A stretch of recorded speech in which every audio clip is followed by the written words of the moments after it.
We all know you can anoint amulets for passive nodes, but you can also anoint your rings to buff your towers, and you can anoint blighted maps themselves to affect the mobs and the drops. These are the effects.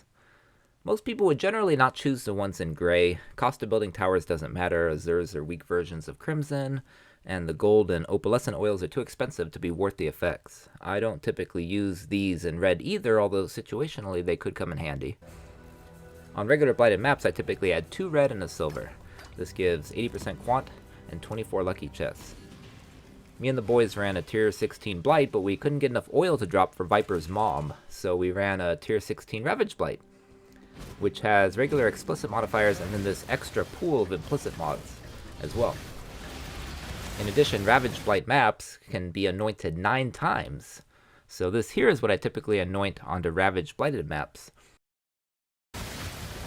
With any blight run, be it on a map or a blighted map itself, you always look at the bottom, you look at the icons, and you notice, hey, this one has a lot of freeze icons, has a lot of cold immunity. And so you do not, in this case, of course, want to put very many freeze towers. Freeze towers are nice because it chills them and it slows enemies down. Lightning is also very nice because it shocks them, unless you have a source of shock already. Seismic towers are nice because of stunning, physical. Minion towers are normally useless unless you're a minion build. In that case, you'll synergize the minions. And then, of course, you want support towers. Now, a lot of people use fire towers. I don't grab them that much, to be honest, but there's an anointment you can put on your ring which makes your meteor towers stronger, and it makes your meteor towers drop burning ground. And so that's very popular. Have not messed around with it too much. All the towers can be good, but generally avoid the minions.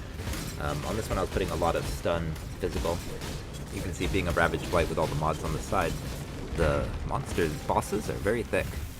But I had a good team here running, and so we just kind of messed around, ran through this.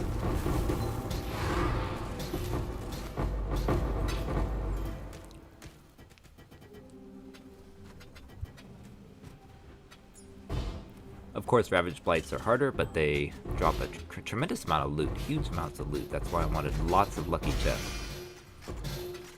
Didn't really care about additional chests.